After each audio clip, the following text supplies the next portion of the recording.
नमस्कार दोस्तों, मैं सुप्रिया स्वागत करती हूँ आपका डिकोड एग्जाम के डेली करंट अफेयर की क्लास में। दोस्तों, आज हम अपनी करंट अफेयर की क्लास में डिस्कस करेंगे 31 अगस्त 31 अगस्त से रिलेटेड करंट अफेयर को। तो चलिए दोस्तों, जल्दी से आप सभी लोग सेशन से जुड़ जाइए। सेशन को आप सब लोग शेयर कर दें और जैसा कि मैं उम्मीद कर रही हूँ आप सब लोग बहुत अच्छे से होंगे, अच्छे से अपनी प्रिपरेशन कर रहे होंगे। और इसी के साथ साथ डेली करंट अफेयर की जो पीडीएफ है वो आपको टेलीग्राम ग्रुप पे प्रोवाइड की जाती है।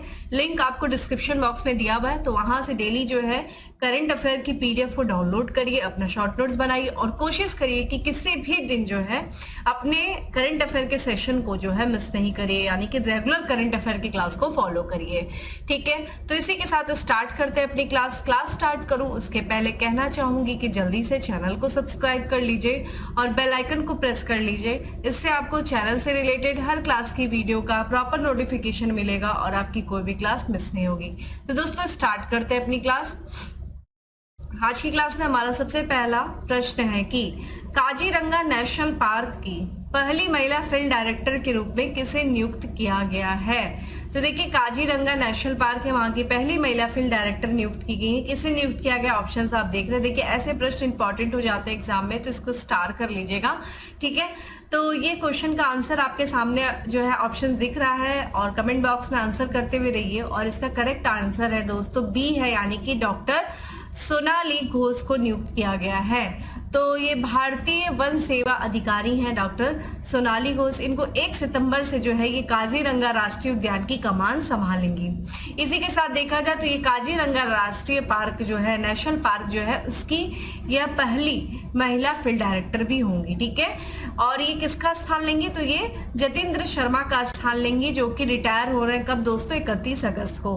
और यहाँ पे बात करें जो असम सरकार, ध्यान रखिएगा काजीरंगा नेशनल पार्क जो है वो असम में है और असम सरकार ने पहले ही जो है इनके नाम की, यानी कि बात करें किसकी दोस्तों, तो सोनाली घोष के नाम को इन्होंने वन प्रमुख के पद पर तैनात होने का आदेश जारी कर दिया था पहले ही। ठीक है, तो ध्यान रखिएगा दोस्तों, काजीरंगा राष्ट्रीय उद्यान की पहली महिला जो फील्ड डायरेक्टर बनी है वो सोनाली घोष बनी है। बात कर लेते हैं यहाँ पे 118 साल पुराना जो काजीरंगा राष्ट्रीय उद्यान है उसकी निदेशक के पद के रूप में कार्यभार संभालने वाली ये पहली महिला होंगी। ठीक है, इसलिए ये अपने आप में स्टार क्वेश्चन कर लीजिएगा। बात कर लेते हैं काजीरंगा राष्ट्रीय उद्यान की। दोस्तों, काजीरंगा राष्ट्रीय उद्यान जैसा कि मैंने आपको बताया असम राज्य में, असम राज्य के कौन से जिलों में ये फैला हुआ है, तो गोलाघाट और नागांव, ठीक है, जिलों में एक राष्ट्रीय उद्यान है। ये 1974 में एक राष्ट्रीय उद्यान के रूप में स्थापित हुआ था और 1985 में इसको यूनेस्को विश्व धरोहर स्थल भी घोषित किया गया था और 2006 की बात है दोस्तों, इसे जो है काजीरंगा राष्ट्रीय उद्यान को टाइगर रिजर्व भी घोषित किया गया था। इस राष्ट्रीय उद्यान से देखिए 4 प्रमुख नदियां होकर के गुजरती हैं। कौन कौन सी है, ब्रह्मपुत्र है, ठीक है, दिफ्लू है, मोरा दिफ्लू है और मोरा धनसरी है, जो कि काजीरंगा राष्ट्रीय उद्यान से होकर गुजरती। कई बार एग्जाम में पूछा जाता है दोस्तों कि इस राष्ट्रीय उद्यान से कौन सी नदी होकर के गुजरती है, तो ध्यान रखिएगा ब्रह्मपुत्र भी गुजरती है। ठीक है, यहाँ पे हम बात कर लेते हैं, अभी हाल ही में देखिए 54वां टाइगर रिजर्व घोषित किया गया है राष्ट्रीय बाघ संरक्षण प्राधिकरण के द्वारा, उसके बारे में भी चर्चा कर लेते हैं। तो नेशनल टाइगर कंजर्वेशन अथॉरिटी यानी कि राष्ट्रीय बाघ संरक्षण प्राधिकरण ने राजस्थान में, ध्यान रखिएगा, राजस्थान में धौलपुर करौली टाइगर रिजर्व की स्थापना को मंजूरी दे दिया है। इसी के साथ साथ ध्यान रखिएगा धौलपुर करौली, ठीक है, जो टाइगर रिजर्व है ये देश का 54वां है और राजस्थान का 5वां टाइगर रिजर्व है। इसके पहले देखा जाए 4 अन्य टाइगर रिजर्व कौन कौन से बाघ अभ्यारण्य है, तो मुकुंदरा हिल्स है राजस्थान में, रामगढ़ विषधारी है, रणथंभौर है और सरिस्का जो है, ठीक है, सरिस्का, ये देखा जाए ये 4 अन्य जो है बाघ अभ्यारण्य है जो टाइगर रिजर्व है जो राजस्थान में, ये 5वां होगा धौलपुर करौली टाइगर रिजर्व राजस्थान का। ठीक है, ये रामगढ़ विषधारी भी अभी रिसेंट में ही बना था। अगर हम बात करें कि जो है कौन किसी भी क्षेत्र को टाइगर रिजर्व घोषित करने का, अधिसूचित करने की पावर किसके पास है, तो देखा जाए राष्ट्रीय बाघ संरक्षण प्राधिकरण की सलाह पर, ध्यान रखिएगा, जो नेशनल टाइगर कंजर्वेशन अथॉरिटी उसकी सलाह पर वन्य जीव संरक्षण अधिनियम 1972 की धारा 38(5) के प्रावधानों के अनुसार बाघ अभ्यारण्य को राज्य सरकारों द्वारा अधिसूचित किया जाता है। मोस्ट इंपॉर्टेंट ये लाइन आपके लिए इंपॉर्टेंट है, जो मल्टीपल चॉइस वाले क्वेश्चन बनते हैं उसमें यही आ जाएगा कि किसके द्वारा अधिसूचित किया जाता है किसी भी क्षेत्र को बाघ अभ्यारण्य, तो राज्य सरकार करता है, किसकी सलाह पर करता है, राष्ट्रीय बाघ संरक्षण प्राधिकरण की सलाह पे करता है, किस प्रावधान के तहत? तो वन जीव संरक्षण अधिनियम 1972 की धारा 38(5) के प्रावधानों के तहत। वर्तमान में हमने जैसा बताया कि 54 टाइगर रिजर्व है, जो कि पहले 53 थे, और ये जो धौलपुर करौली टाइगर रिजर्व जो शामिल हुआ है राजस्थान का, उसके बाद 54 टाइगर रिजर्व वर्तमान में भारत में कुल हो गए। ठीक है, ध्यान रखिएगा। चलिए आप मुझे कमेंट बॉक्स में आंसर करिए कि अन्य कौन कौन से जो है राष्ट्रीय उद्यान, ठीक है, काजीरंगा के अलावा और कौन कौन से राष्ट्रीय उद्यान जो है वो असम में है, और असम जो है राष्ट्रीय उद्यानों के मामलों में भारत में कौन से स्थान पर आता है। ठीक है, क्योंकि सबसे ज्यादा अगर राष्ट्रीय उद्यान की बात करें तो मध्य प्रदेश के पास है। और आप मुझे कमेंट बॉक्स में आंसर करिए कि असम में कितने राष्ट्रीय उद्यान है और असम का स्थान कौन सा आता है राष्ट्रीय उद्यानों के मामलों में। ठीक है, अब बात करते हैं दोस्तों अगले प्रश्न की। अगला प्रश्न है कि निम्न में से कौन से देश ने पहली बार कर्नाटक सांस्कृतिक महोत्सव की मेजबानी किया है? तो कर्नाटक सांस्कृतिक महोत्सव की मेजबानी किस देश के द्वारा पहली बार की गई है? तो ये किया गया है श्रीलंका के द्वारा। ठीक है, तो श्रीलंका ने दोस्तों 27 अगस्त को कर्नाटक सांस्कृतिक महोत्सव की मेजबानी किया है। ये जो आयोजन हुआ है कर्नाटक सांस्कृतिक उत्सव का, ये किसके द्वारा किया गया? तो भारतीय अंतर्राष्ट्रीय सांस्कृतिक परिषद, स्वामी विवेकानंद सांस्कृतिक केंद्र और एमी ग्लोबल पीस फाउंडेशन के सहयोग से जो है इसका आयोजन किया गया। महोत्सव में कर्नाटक से लगभग 30 से अधिक कलाकारों ने विविध प्रस्तुति दिया है, जिसमें पारंपरिक नृत्य था, लोक संगीत था, बहुभाषी कविताएं, बैले और कठपुतलिया शो था, इसमें शामिल था।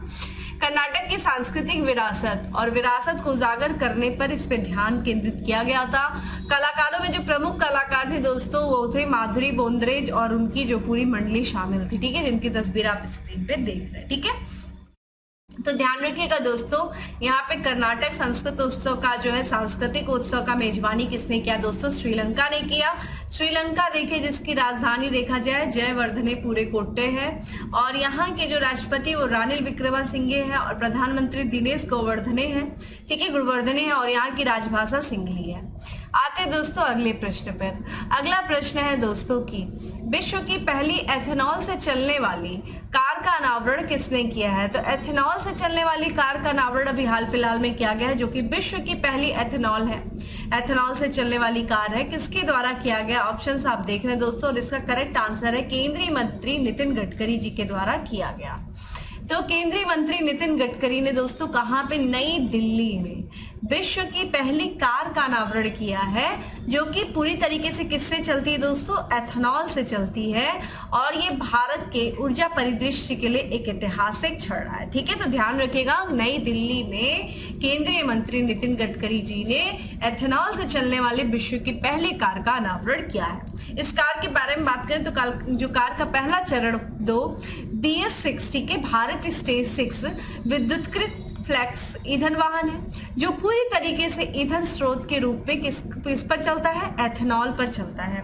वर्तमान में देखा जाए दोस्तों भारत तेल आयात पे बहुत ज्यादा निर्भर है, दूसरे देशों पे तेल के लिए हम निर्भर हैं, तो तेल आयात बिल जो है वो लगभग 16 लाख करोड़ रुपए का है, और जो इस व्यय पर अंकुश लगाने के लिए आवश्यकता पर प्रकाश डालता है। ठीक है, पर्यावरण संबंधी चिंताएं भी काफी ज्यादा है, उनको भी संबोधित करते हुए मंत्री नितिन गडकरी ने देखा जाए अस्थायी समाधान की आवश्यकता को रेखांकित किया। और ये जो अस्थायी समाधान किससे दोस्तों? पर्यावरण संबंधी जो चिंताएं हैं उनका अस्थायी समाधान निकाला जाए, इसको रेखांकित करते हुए उन्होंने इस बात पर जोर दिया, ये बताया कि अगर हम जो पर्यावरण में जो प्रदूषण है दोस्तों, वो 40% प्रदूषण जो है वो किस क्षेत्र से उत्पन्न होता है? वो परिवहन क्षेत्र से उत्पन्न होता है। और दूसरा देखा जाए कौन सी चुनौती? एक तो पर्यावरणीय चुनौतियां, दूसरा देखा जाए हम बहुत ज्यादा दूसरे देशों पर आयात के लिए निर्भर है, तेल आयात के लिए निर्भर है। तो एक तरीके से ये सारी चुनौतियों का समाधान करने के लिए विभिन्न कार्य किए जा रहे हैं, जिसमें से ये एक आप देख रहे हैं एथेनॉल से चलने वाली कार का अनावरण भी शामिल है। एथेनॉल सम्मिश्रण न केवल प्रदूषण को, जब देखा जाए जब जो है तेल में जब एथेनॉल को मिलाया जाता है दोस्तों, तो उससे प्रदूषण कम किया जाता है। ठीक है, कम होता है, तो ये कम करता है, बल्कि भारत की कृषि वृद्धि को भी ये 12 से 20% तक बढ़ाने में भी क्षमता रखता है, जिससे रोजगार के कई अवसर जो है वो पैदा होते हैं। ठीक है, तो ये चीज ध्यान रखिएगा। आइए एथेनॉल के बारे में बात कर लेते हैं। एथेनॉल सम्मिश्रण के महत्व का लाभ देख लेते हैं। सबसे पहले तो वित्तीय लाभ होता है कि अगर हम 20% तक जो है एथेनॉल मिश्रण के क्रियान्वयन के माध्यम से जो आयात लागत है, उस आयात लागत में 35,000 करोड़ रुपए की वार्षिक बचत का अनुमान है। ठीक है, तो एक तरीके से वित्तीय लाभ होगा, वित्तीय बचत होगा इससे एथेनॉल सम्मिश्रण से। लक्ष्य को पार करना, देखिए भारत सरकार ने लक्ष्य रखा है कि जो तेल है उसमें कब से कितना जो है कितना % सम्मिश्रण किया जाएगा एथेनॉल का। तो भारत ने देखा जाए 2022 के लक्ष्य से पहले, ठीक है, 2022 के पहले देखा जाए 10% एथेनॉल सम्मिश्रण का लक्ष्य हासिल कर लिया। और जिसे देखा जाए 2030 के मूल लक्ष्य से 5 साल पहले, ठीक है, 2026 तक 20%, ठीक है, 20% एथेनॉल सम्मिश्रण हासिल करने के लक्ष्य में संशोधन हुआ। अभी त्वरित समरेखा क्या है, समय रेखा क्या है, तो इसमें देखा जाए एथेनॉल सम्मिश्रण को और अधिक बढ़ावा देने के लिए सरकार ने अपने समय सीमा में तेजी लाया। और पेट्रोल में देखिए जो एथेनॉल है, जो कि अभी वर्तमान में 10% मिलाया जाता है, उसको 20% जो है एथेनॉल सम्मिश्रण प्राप्त करने के लिए जो 2030 लक्ष्य रखा गया था उसको घटा करके 2025 कर दिया गया है। ठीक है, तो 2025 तक जो है एथेनॉल सम्मिश्रण पेट्रोल में कितना किया जाएगा दोस्तों, 20% किया जाएगा, जो कि वर्तमान में 10% है। ठीक है, वो चीज ध्यान रखिएगा। क्या लाभ है ये बताया गया, वित्तीय लाभ है इसके, पर्यावरणीय लाभ है इसके। ठीक है, इन्हीं को ध्यान में रखते हुए ये कार्य किया गया है। तो आप ध्यान रखिएगा दोस्तों कि भारत का पहला जो एथेनॉल से चलने वाली कार का अनावरण नई दिल्ली में किया गया है। किसके द्वारा किया गया है, केंद्रीय मंत्री नितिन गडकरी जी के द्वारा किया गया। अगले प्रश्न की तरफ बढ़ते हैं कि किस राज्य सरकार ने सबसे स्वच्छ जिले को पुरस्कृत करने के लिए मोदी अवार्ड शुरू करने की घोषणा किया। ध्यान रखिएगा, मोदी अवार्ड से तात्पर्य ये नहीं कि प्रधानमंत्री नरेंद्र मोदी जी के नाम पर अवार्ड देने की घोषणा किया गया। मोदी का फुल फॉर्म हम देखेंगे क्या है। तो सबसे स्वच्छ जिले को पुरस्कृत करने के लिए मोदी अवार्ड शुरू करने की जो घोषणा की गई है वो असम सरकार के द्वारा किया गया है। तो असम सरकार ने जो राज्य में सबसे स्वच्छ जिले हैं उनको पुरस्कृत करने के लिए 100 करोड़ के बजट के साथ एक अवार्ड शुरू करने की घोषणा किया है, जिसका नाम है मोदी यानी कि most outstanding district initiative award. ठीक है, किसके द्वारा शुरू किया गया, असम सरकार के द्वारा शुरू करने की घोषणा की गई है। इस नीति के अनुसार देखा जाए जो सबसे स्वच्छ टैग के लिए अर्हता प्राप्त करने के लिए जिलों को देखा जाए कितने मापदंड पूरे करने होंगे दोस्तों, तो 108 मापदंड है। और इन 108 मापदंड में क्या है, सबसे पहले तो स्वच्छता यानी कि जो सबसे स्वच्छ जिला होगा। दूसरा, जो पुराने अपशिष्ट हैं उनके निपटान करने में कितना सक्षम वो जिला है, वहां पे स्वच्छ पेयजल उपलब्ध है या नहीं है, स्वच्छ वातावरण है या नहीं, इन सब के आधार पे जो है इन सब मापदंडों को पूरा करने के बाद जो है उसे जो है सबसे स्वच्छ टैग का दर्जा दिया जाएगा। ठीक है, उस जिले को। यहाँ पे हम बात कर लेते हैं असम से संबंधित कुछ अन्य भी करंट अफेयर जो हाल फिलहाल में चर्चा में थे, जैसे कि बढ़ते मानव हाथी संघर्ष को कम करने के प्रयास में गजा कोठा अभियान शुरू किया है। किसने किया है, असम सरकार ने किया है। वहीं 2 अक्टूबर 2023 से 1 लीटर से कम की प्लास्टिक के पानी की बोतलों पर प्रतिबंध लगाने की अधिसूचना जारी किया है। किसने किया है, असम सरकार ने शुरू किया है। राज्य सरकार ने कामाख्या कॉरिडोर बनाने की घोषणा किया है। किस राज्य सरकार ने, असम राज्य सरकार ने। तो ये असम से संबंधित कुछ अन्य करंट अफेयर थे जो आपके एग्जाम के लिए इंपॉर्टेंट है। अब बात करते हैं दोस्तों अगले प्रश्न की। अगला प्रश्न है कि हाल ही में कहां G20 एक स्वास्थ्य कार्यशाला का उद्घाटन किया गया है। तो कहां किया गया दोस्तों, करेक्ट आंसर इज डी है, बेंगलुरु में। तो केंद्रीय कृषि और किसान कल्याण राज्य मंत्री हैं जिनका नाम है शोभा कंदरजलय। ठीक है, इन्होंने बेंगलुरु में G20 एक स्वास्थ्य कार्यशाला का उद्घाटन किया है। कार्यशाला किस विषय पर दोस्तों केंद्रित थी, तो एक स्वास्थ्य अवसर और चुनौतियों विषय पर केंद्रित थी। ये 3 दिवसीय तक ये कार्यक्रम आयोजित किया गया जिसमें G20 सदस्य देशों और आमंत्रित देशों के प्रतिनिधि जो है वो भाग लिए हैं। अगर हम बात करें भारत जैसा कि G20 की अध्यक्षता इस वर्ष कर रहा है, किस विषय पर है, तो इस बार G20 की जो अध्यक्षता भारत कर रहा है उसका विषय क्या है, किस विषय पर केंद्रित है, एक पृथ्वी, एक परिवार और एक भविष्य। ठीक है, वासुदेव कुटुंबकम। यहाँ पे इसका लक्ष्य क्या है, राष्ट्रों के बीच में ज्ञान, अनुभव और संसाधनों को साझा करने के लिए एक सामंजस्यपूर्ण प्रणाली जो है वो बनाना है। है। तो ध्यान रखिएगा दोस्तों, G20 एक स्वास्थ्य कार्यशाला का उद्घाटन बेंगलुरु में किया गया। यहाँ पे G20 की बात कर लेते हैं दोस्तों। G20 जिसकी स्थापना दोस्तों कब हुई थी? ग्रुप 20 जिसमें जो है 1999 में स्थापित किया गया था, और ये विश्व की जो अग्रणी अर्थव्यवस्था है उनका एक राष्ट्रीय अंतरराष्ट्रीय मंच है। इसका प्राथमिक उद्देश्य क्या है दोस्तों G20 का? तो जो अंतरराष्ट्रीय वित्तीय स्थिरता है और सतत आर्थिक विकास है उसको बढ़ावा देना। और यहाँ पे जो है ये मंच किन रूपों में कार्य करता है? तो व्यापार निवेश, ठीक है, व्यापार के क्षेत्र में निवेश, रोजगार, ऊर्जा, जलवायु परिवर्तन जैसे जो आर्थिक और वित्तीय मुद्दे हैं उन पर एक विस्तृत श्रृंखला से मंच के रूप में ये कार्य करता है। ठीक है, तो ये चीज ध्यान रखिएगा। यहाँ पे G20 से संबंधित कुछ अन्य भी करंट अफेयर देख लेते हैं। देखिए, अभी हाल ही में भारत की G20 की अध्यक्षता में जो दूसरी मुख्य वैज्ञानिक सलाहकारों की गोलमेज बैठक हुई है, ये कहाँ पे? गुजरात के गांधीनगर में हुई है। इसके बारे में हम लोगों ने अपने लास्ट क्लास में चर्चा भी किया था। बैठक में जो G20 सदस्य देश है और साथ ही साथ जो आमंत्रित देश है उनके जो वैज्ञानिक है, जो वैज्ञानिक सलाहकार हैं, जो शोधकर्ता, उन्होंने भाग लिया। मुख्य फोकस किस पे था इस बैठक में? तो वैज्ञानिक अनुसंधान और प्रौद्योगिकी के विकास से संबंधित जो महत्वपूर्ण मुद्दे थे उन मुद्दों को संबोधित करना इस बैठक का मुख्य फोकस था। और इसमें जो है इसका उद्घाटन किसके द्वारा किया गया? तो भारत सरकार के जो प्रधान वैज्ञानिक सलाहकार हैं अजय कुमार सूद, उनके द्वारा किया गया। ठीक है, अगले प्रश्न की तरफ बढ़ते हैं। देखिए, ये भी G20 से संबंधित है कि कौन सा देश 2024 में G20 की मेजबानी करेगा? कौन सा देश करेगा दोस्तों? ऑप्शंस आप देख रहे हैं, ब्राजील है, मिस्र है, फ्रांस है या फिर जर्मनी। जल्दी जल्दी कमेंट बॉक्स में आंसर करते हुए रहा करिए और साथ ही साथ वीडियो को दोस्तों शेयर भी करते रहा करिए, क्योंकि आपका सपोर्ट मेरे लिए बहुत ज्यादा जरूरी है। तो इसका करेक्ट आंसर है दोस्तों ए है ब्राजील। ठीक है, तो भारत, जैसा कि आपको पता है, पिछले वर्ष 2022 में भारत ने किससे अपनी अध्यक्षता को लिया था, ग्रहण किया था? इंडोनेशिया से। यानी कि 2022 में G20 की अध्यक्षता किसने किया था दोस्तों? इंडोनेशिया ने। और वहीं 2023 यानी कि इस वर्ष कौन सा देश G20 की अध्यक्षता कर रहा है? भारत कर रहा है। और इसके बाद देखा जाए 2024 में ब्राजील जो है वो G20 की अध्यक्षता और तमाम कार्यक्रमों की मेजबानी करेगा। ये जो अध्यक्षता सौंपी गई दोस्तों भारत ने 2024 में जो है G20 की मेजबानी के लिए ब्राजील को। अभी जो हाल ही में B20 हुआ है, तो B20 की अध्यक्षता के दौरान B20 अध्यक्षता सौंपी। तो राजधानी दिल्ली में B20 शिखर सम्मेलन हुआ था। उसी सम्मेलन के समापन के दौरान जो है अगले साल की अध्यक्षता जो है वो ब्राजील को सौंपी गई। तो देखिए, ध्यान रखिएगा, 2022 में किसने किया? इंडोनेशिया ने। 2023 की मेजबानी कौन कर रहा है G20 की? भारत कर रहा है। 2024 की कौन कर रहा है? ब्राजील करेगा। और वहीं 2025 की कौन करेगा दोस्तों? वो करेगा, ध्यान रखिएगा, दक्षिण अफ्रीका। ठीक है, कौन कर रहा है दोस्तों? दक्षिण अफ्रीका।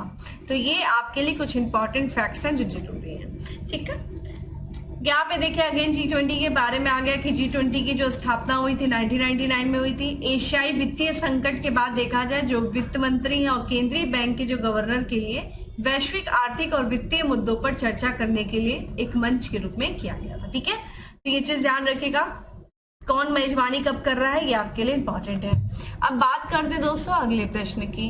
अगला प्रश्न है कि पश्चिमी क्षेत्रीय परिषद की 26वीं बैठक किस राज्य में आयोजित की गई? तो किस राज्य में किया गया? ऑप्शंस आप देख रहे हैं दोस्तों। तो पश्चिमी क्षेत्रीय परिषद की जो ये 26वीं बैठक है दोस्तों, ये गुजरात में किया गया। ठीक है, तो पश्चिमी क्षेत्रीय, ठीक है, परिषद की जो 26वीं बैठक हुई है ये गुजरात में आयोजित की गई है। 28 अगस्त को इसका आयोजन हुआ है दोस्तों। इस बैठक की अध्यक्षता जो किया गया है, चूंकि इस बैठक का जो है ये जो पश्चिमी क्षेत्रीय परिषद की जो 26वीं बैठक थी ये गुजरात के गांधीनगर में आयोजित किया गया। और चूंकि बैठक की अध्यक्षता गृह मंत्री के द्वारा किया जाता है, तो केंद्रीय गृह और सहकारिता मंत्री अमित शाह ने इस बैठक की अध्यक्षता की है। बैठक का जो आयोजन है वो केंद्रीय मंत्रालय के तहत अंतर राज्यीय परिषद सचिवालय द्वारा गुजरात सरकार के सहयोग से किया गया। ध्यान रखिएगा, अंतर राज्य परिषद सचिवालय किस मंत्रालय के तहत आता है? राज्य, यहाँ पे गृह मंत्रालय के तहत आता है। बात करते हैं कि ये जो परिषदें हैं दोस्तों, इनका स्थापना कब किया गया था? तो 1957 में। ठीक है, 5 क्षेत्रीय परिषदों की स्थापना की गई थी। किसके तहत किया गया था? तो जो राज्य पुनर्गठन अधिनियम 1956 की धारा 1522 के तहत किया गया। तो ध्यान रखिएगा, ठीक है, ये हमारे संविधान में इसका वर्णन नहीं था, ठीक है, तो ये ध्यान रखिएगा। राज्य पुनर्गठन अधिनियम है, उसी के तहत 1957 में 5 क्षेत्रीय परिषदों की स्थापना की गई थी। पश्चिमी क्षेत्रीय परिषद में कौन कौन से क्षेत्र शामिल है? तो गुजरात है, गोवा है, महाराष्ट्र है, और यहाँ पे केंद्र शासित प्रदेश जो दादर नगर हवेली और दमन और द्वीप शामिल है। इन क्षेत्रीय परिषदों की जो 5 क्षेत्रीय परिषदें, इसका अध्यक्ष दोस्तों कौन होता है? तो गृह मंत्री इसके अध्यक्ष होता है। और सदस्य कौन होते हैं दोस्तों?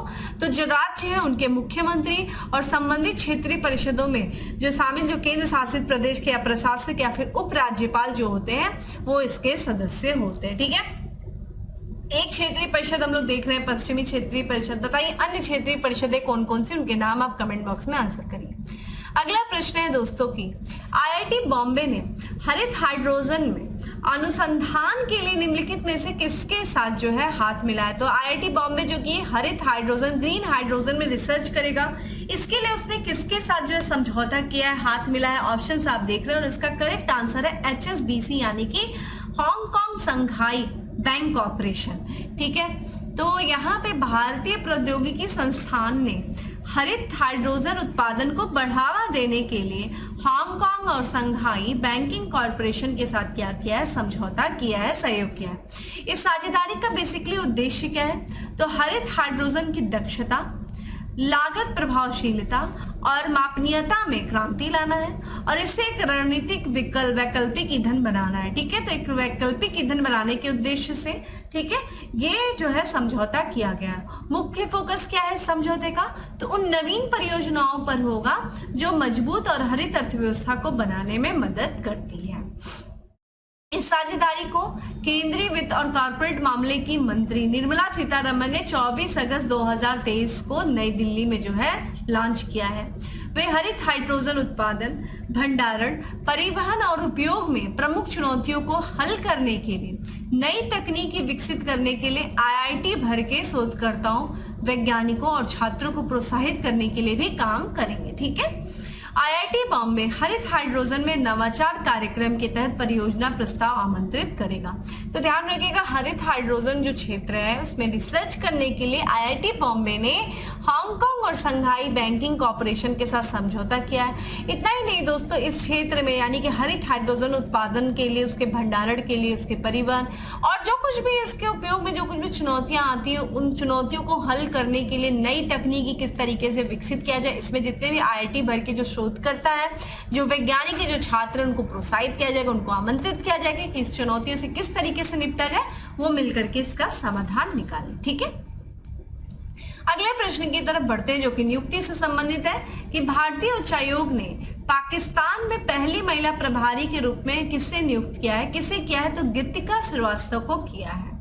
तो ये देश की स्वतंत्रता के बाद जो है ये पहला मौका है जब पाकिस्तान में भारतीय उच्चायोग की कमान जो है वो किसी महिला को दी जा रही है। ठीक है, अगर हम गीतिका श्रीवास्तव की बात करें जो कि पाकिस्तान में भारतीय उच्चायोग की कमान संभालने वाली हैं, ये 2005 के बैच की आईएफएस अधिकारी हैं। वे पाकिस्तान की राजधानी इस्लामाबाद में जो स्थित है भारतीय उच्चायोग, उसमें भारत की नई प्रभारी मनोनीत की जाएंगी। वे किसका स्थान लेंगे? तो सुरेश कुमार का स्थान लेंगे जो जल्द ही जो है नई दिल्ली लौटने वाले हैं। ठीक है, और आज का लास्ट हमारा एमसीक्यू है कि भारत और एशियन डेवलपमेंट बैंक ने साथ मिलकर के शहर में जलवायु परिवर्तन और स्वास्थ्य केंद्र खोलने की घोषणा की है। तो किस शहर में दोस्तों किया है? ऑप्शंस आप देख रहे हैं और इसका करेक्ट आंसर है दोस्तों नई दिल्ली। ठीक है, तो भारत जो है अब एशियन डेवलपमेंट बैंक के साथ मिलकर राष्ट्रीय राजधानी दिल्ली में एक जलवायु परिवर्तन और स्वास्थ्य केंद्र खोलने के लिए तैयार है। ठीक है, जलवायु परिवर्तन और स्वास्थ्य केंद्र, जैसा कि आपको पहले पता है, इसके पहले WHO यानी कि विश्व स्वास्थ्य संगठन, वर्ल्ड हेल्थ ऑर्गेनाइजेशन ने centre for global traditional medicine जीता था। ठीक है, भारत ने जो है WHO का जो centre for global traditional medicine जीता था। और इतना ही नहीं, WHO centre for global traditional medicine की जो स्थापना भी की गई थी वो गुजरात के जामनगर में किया गया था। क्वेश्चन आपसे एग्जाम में पूछा गया है ये दोस्तों। ठीक है, इसी के साथ साथ जो है अब एशियन डेवलपमेंट बैंक के साथ मिलकर के भारत जो है नई दिल्ली में जलवायु परिवर्तन और स्वास्थ्य केंद्र खोलने के लिए तैयार है। ठीक है, अगर हम बात करें जलवायु परिवर्तन और स्वास्थ्य के लिए जो नया केंद्र है वो ज्ञान साझा करने की सुविधा प्रदान करेगा, साझेदारी और नवाचार को बढ़ावा देगा और G20 से परे देशों, विशेष रूप से विकासशील देशों को भी मदद करेगा। तो ये चीज ध्यान रखिएगा दोस्तों, ये भी इंपॉर्टेंट है क्योंकि ये प्रश्न तो आपसे एग्जाम में पूछा ही गया था। ठीक है, centre for global traditional medicine की स्थापना कहाँ हुई थी, एग्जाम में आ चुका है। ठीक है दोस्तों, ये था आज का हमारा 10 MCQ। अब बात करेंगे किसके बारे में, फैक्ट्स ऑफ द डे के बारे में। आज का हमारा सबसे पहला फैक्ट्स है कि जुबिलेंट भारतीय फाउंडेशन और स्वाप फाउंडेशन द्वारा सोशल एंटरप्रेन्योर ऑफ ईयर पुरस्कार जीता है। किसने जीता है, शुचीन बजाज ने जीता है। भारत के राष्ट्रपति ने स्मृति में डाक टिकट जारी किया है, तो राष्ट्रपति द्रौपदी मुर्मू ने किसकी स्मृति में डाक टिकट जारी किया है, तो दादी प्रकाश मणि की स्मृति में। स्टील प्लांट ने पहला हॉट रोल लाइन बनाकर इतिहास रचा है। किस स्टील प्लांट ने, तो नगरनार स्टील प्लांट ने। MDO मोड के तहत कोयला उत्पादन करने वाली, ठीक है, SCCL की पहली ओपन कास्ट खदान बनाई जाएगी। कौन सी दोस्तों, तो पेलमा। आत्मकथा peace side my life in Indian cricket के लेखक कौन है, अमृत माथुर की आत्मकथा है। तो दोस्तों ये था आज का हमारा करंट अफेयर। उम्मीद करती हूँ आपको अच्छा लगा होगा। अच्छा लगा है तो लाइक कर दीजिएगा, ज्यादा से ज्यादा लोगों को शेयर कर दीजिएगा। और डेली करंट अफेयर की जो PDF है वो टेलीग्राम ग्रुप पे अवेलेबल है, लिंक आपको डिस्क्रिप्शन बॉक्स में दिया हुआ है, जाइए डाउनलोड करिए। ना सिर्फ डाउनलोड करिए बल्कि अपने शॉर्ट नोट्स बनाइए, रिवीजन करिए। फिर मिलते हैं दोस्तों अगले सेशन में, तब तक के लिए bye, have a good day, stay safe and stay happy.